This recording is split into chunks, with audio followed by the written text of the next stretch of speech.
In my previous YouTube video, we discussed the whole lecture on perfect competition. इससे पहले वाली मेरी video में हमने perfect competition को पूरा डिटेल में पढ़ा है with diagrams. Now to ensure कि आपकी सारी कंसेप्ट क्लैरिटी हो चुकी है, I have made short video which is showing the MCQs in perfect competition.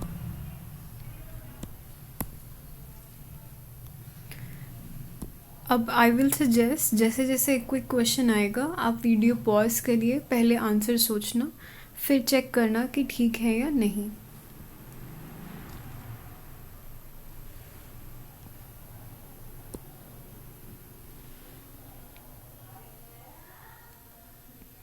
So question number 1, which of the following is not a characteristic of perfect competition. इन दिए गए options में से कौन सी विशेषता नहीं है परफेक्ट कंपटीशन की. Option a perfect information, option be homogeneous goods, freedom of entry and exit, and option D a small number of firms.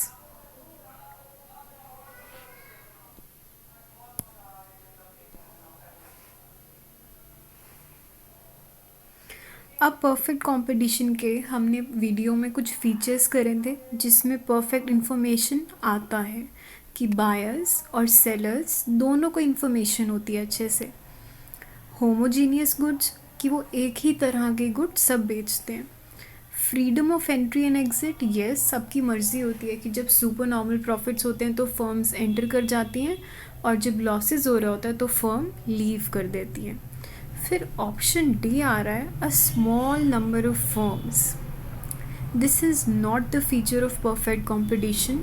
Perfect competition market की ये विशेषता नहीं है क्योंकि परफेक्ट कंपटीशन में लार्ज नंबर ऑफ फर्म्स होती हैं, मतलब कि बहुत सारी फर्म्स होती हैं जो मिलके एक इंडस्ट्री बनती है.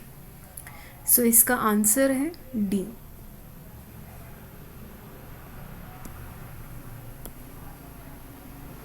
Question number 2.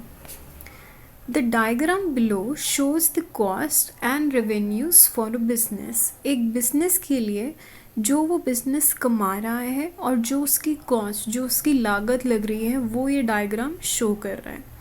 तो वो पूछ रहे हैं कि इनमें से जो ये दिखा रखा है ये कौन सा मार्केट स्ट्रक्चर है. अब हमने अपनी वीडियो में परफेक्ट कंपटीशन के लेक्चर में एक चीज़ याद करी थी कि जहाँ पे भी ये डायग्राम बना दिखे एक horizontal line parallel to O X axis, that is nothing but perfect competition market. तो इतना तो पता चल गया कि इस डायग्राम में भी ये वाली लाइन है which is parallel to O X axis, तो ये परफेक्ट कंपटीशन है. ऑप्शंस में देखते हैं. Monopolistically competitive firm, no. अब firm which is a price maker, no, because perfect competition price taker होती है. फिर option number C, a perfectly competitive firm in the long run and in the short run. अब ये पता कैसे चलेगा कि ये लॉन्ग रन है या शॉर्ट रन. मैंने इसे लास्ट वीडियो में क्लियरली मेंशन करा था कि जब भी आपके डायग्राम में MC के आगे L, ATC के आगे L लगाओ तो दैट इज़ लॉन्ग रन, अगर ना लगाओ तो दैट इज़ शॉर्ट रन. तो यहाँ पे नहीं लगा हुआ, so this is option number D, a perfectly competitive firm in short run, जहाँ पे नॉर्मल प्रॉफिट्स हो रहे हैं बिकॉज AC और AR एक ही जगह पर हैं. आई होप आप सबने पहले वीडियो पॉज करी होगी और खुद भी आंसर गेस करा होगा. जिनका सही है उनका उसका ये मतलब है कि उन्हें अच्छे से कंसेप्ट समझ आ गया. जिन्हें अभी भी प्रॉब्लम हुई या गलत आंसर मार्क करा, आई वुड रियली सजेस्ट कि प्लीज़ आप पिछली वीडियो में जाइए और दोबारा एक बारी कंसेप्ट समझिए.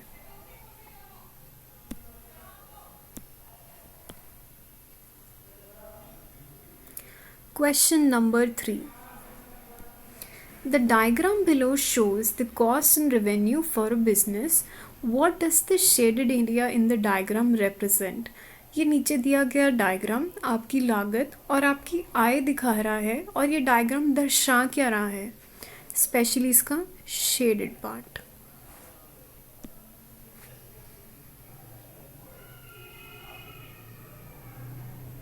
Option number A economic loss, option number B supernormal profit, option number C revenue earned by the suppliers, option number D tax revenue.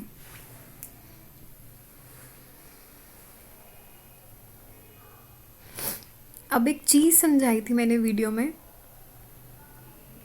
कि जो भी कर्व ऊपर होगा ना वो चीज़ ज़्यादा है। अगर AR ऊपर है AC नीचे है तो मतलब कि AR ज़्यादा है और हमारे सुपर नॉर्मल प्रॉफिट्स हो रहे हैं। और अगर आपका AC ऊपर है और AR नीचे है मतलब कि आपका लॉसेस हो रहे हैं। तो यहाँ देखते हैं कौन सा कर्व ऊपर है। इस वाली लाइन पे AR ऊपर आ रहा है और इस वाली लाइन पे AC नीचे आ रहा है, मतलब कि AR ऊपर है AC नीचे है। ये AC का कर्व, ये AR का कर्व, और जिस पे हमें देखना है कि ऊपर नीचे कहाँ है वो है ये मिड लाइन जिसको मैंने अभी डबल शेड करा है। तो ऊपर AR का कर्व है, नीचे AC का कर्व है, मतलब AR ज़्यादा है, आपकी आय ज़्यादा है, आप कमा ज़्यादा रहे हैं, so it is super normal profits.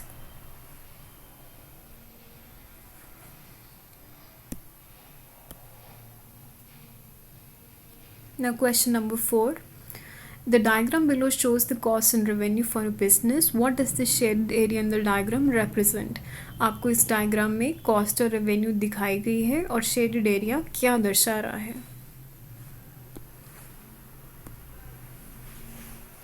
जिसका पिछला आंसर ठीक था उसका ये भी 100% ठीक होगा। अब हम एक चेक कैसे करते हैं, इस वाली लाइन पे। अब इस वाली लाइन पे AC यहाँ है और AR यहाँ है, तो मतलब कि AC ऊपर है और AR नीचे। तो जो चीज़ ऊपर हो रही होती है वो ज़्यादा है। AC ऊपर है तो मतलब कि AC ज़्यादा है।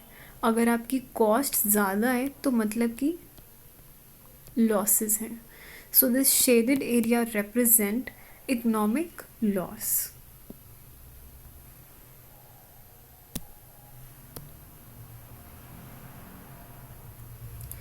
Question number 5. What is the profit maximizing level of output for the firm represented by the diagram below? इस डायग्राम में प्रॉफिट मैक्सिमाइजिंग लेवल कौन सा है आउटपुट बनाने के लिए?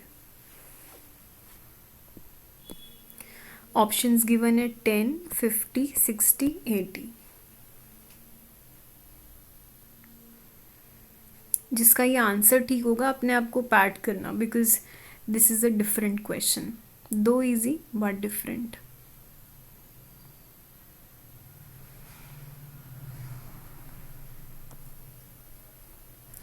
MCMR में हमने दो कंडीशंस करी थी कि MC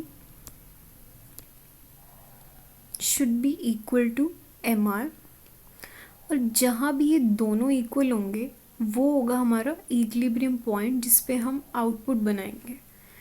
तो यहाँ पे MC MR की लाइन ये रही, MC की लाइन ये रही।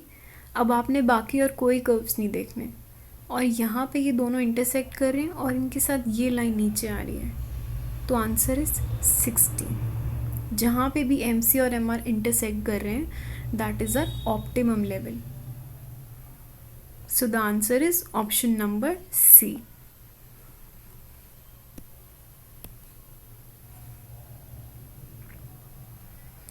The diagrams above show a farm producing lettuces which is in perfect competition, and the demand and supply curves for the entire lettuce industry. Which one of the following can be correctly inferred from the diagrams? कुछ नहीं, simple ये बताया हुआ है कि ये आपकी industry है, ये आपकी फर्म है, और आपको इस पूरे डायग्राम को देख के क्या लग रहा है? फ़िलहाल तो इस डायग्राम से मुझे समझ आ रहा है कि इंडस्ट्री प्राइस मेकर है, फर्म प्राइस टेकर है। ये इंडस्ट्री का OP प्राइस निकला और फर्म ने फिर वो OP प्राइस खुद ले लिया। ठीक है, Now we read the options. Option number A. Firms in perfectly competitive markets are price takers as they take the price determined by the industry. जो हमने अभी बोला कि फर्म जो है वो प्राइस लेती हैं इंडस्ट्री से. दूसरी, firms in competitive markets are price makers. ये तो पता ही है गलत है क्योंकि फर्म्स प्राइस टेकर्स होती हैं. The quantity demanded in a perfectly competitive firm is the same as quantity demanded in the industry. नहीं, इंडस्ट्री वो कह रहे हैं कि जितनी इंडस्ट्री में गुड की मांग होती है उतनी ही फर्म में भी वो बनाता है. जितना कि जैसे अगर 10 यूनिट इंडस्ट्री में है टोटल, तो वो फर्म भी 10 ही बना रही है. इंडस्ट्री में बहुत सारी फर्म्स होती हैं, उनका मिल के आउटपुट 10 होता है, तो फर्म का तो 1 होता होगा या 2 होता होगा, तो ये भी गलत है. Perfectly competitive firms can be dynamically efficient as they operate at the lowest point on their ATC curve. It is true but not 100% accurate as per the question. So this is like यूं ही. इसमें आपका correct है option number ए कि clearly जो diagram से दिख रहा है वो ये दिख रहा है कि फर्म प्राइस टेकर्स होती हैं, इंडस्ट्री प्राइस मेकर्स होती हैं, और यहाँ से ये प्राइस अपना फर्म को इन्होंने दे दिया. ये जिसको भी इस क्वेश्चन में डाउट हुआ है, आई वुड रियली सजेस्ट कि आप फिर से उस वीडियो को खोलें और देखें. उसमें ये सारे कंसेप्ट्स मैंने समझाए हैं कि कैसे प्राइस इक्विलिब्रियम, प्राइस डिटर्मिनेशन, कौन प्राइस टेकर, कौन प्राइस मेकर, इंडस्ट्री फर्म में फ़र्क, सब कुछ.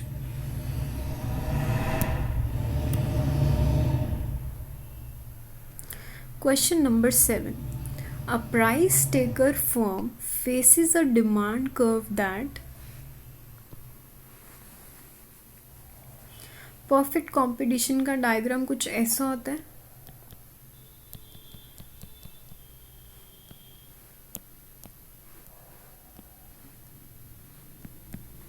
अब जो परफेक्ट कंपटीशन का जो डिमांड कर्व होता है ना, वो यही होता है. AR is equal to MR is equal to demand curve. तो परफेक्ट कंपटीशन का ये पैरेलल लाइन जाती हुई इज द डिमांड कर्व. अब वो कह रहे हैं कि डिमांड कर्व है वो कैसा होता है. परफेक्टली इनइलास्टिक का कर्व ऐसे बनता है. इज यूनिटरी इलास्टिक वो ऐसे होता है. इज परफेक्टली इलास्टिक ये ऐसे होता है. Has an elasticity of 0 no. तो ये और ये डायग्राम सेम है, तो इसका आंसर है इज परफेक्टली इलास्टिक. मतलब कि बिल्कुल पूरे तरीके से, पूर्ण रूप से लोच है.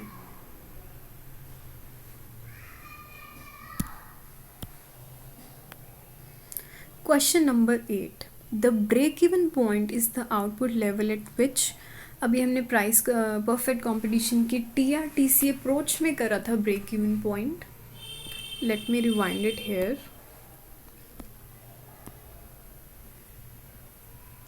ये आपका TR, ये आपका TC, ये आपके 2 पॉइंट्स, ये A, ये B. अब इन A और B पॉइंट्स को कहते हैं break even points.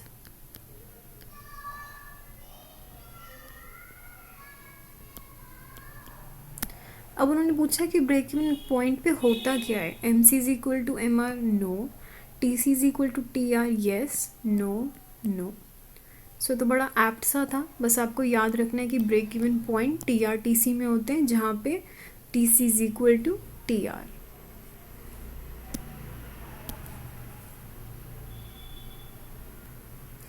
In long run equilibrium in a competitive industry, each firm earns. Short run में मतलब कि अल्पकाल में परफेक्ट कंपटीशन के अंदर 3 कंडीशंस होती हैं. Super normal profits, normal profits, minimum losses. But long run मतलब कि दीर्घकाल, वहाँ पे परफेक्ट कंपटीशन की सिर्फ एक कंडीशन होती है, that is none other than normal profits. तो इसका आंसर आएगा ए.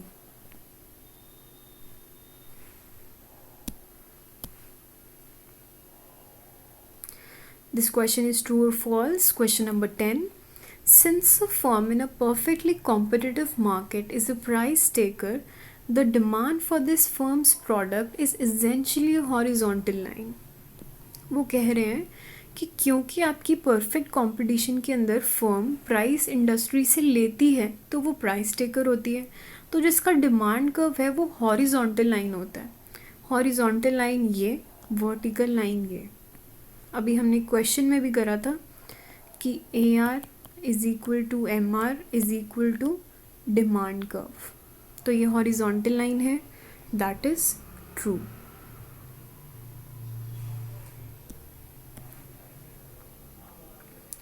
Which of the following is a firm supply curve in a competitive market? अब हमें डिमांड कर्व तो हमने 2-3 क्वेश्चंस एक्सक्यूज मी कर लिया, तो हमें पता चल गया कि भाई ये डिमांड कर्व होता है. बट सप्लाई कर्व कौन सा होता है? सप्लाई कर्व इज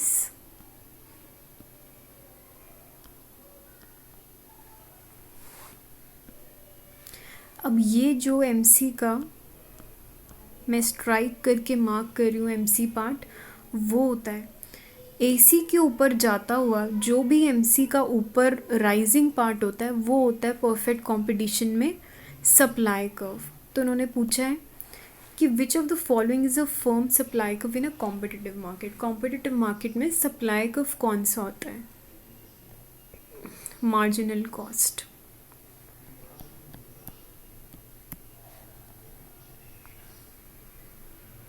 ठीक है, so the answer is marginal cost. और अगर आपको और डिटेल में, तो प्लीज़ ये चीज़ याद रखना कि पूरा मार्जिनल कॉस्ट कर्व नहीं, जो भी एसी के ऊपर जाता हुआ राइजिंग पार्ट होता है एमसी का, सिर्फ वो होता है सप्लाई कर्व.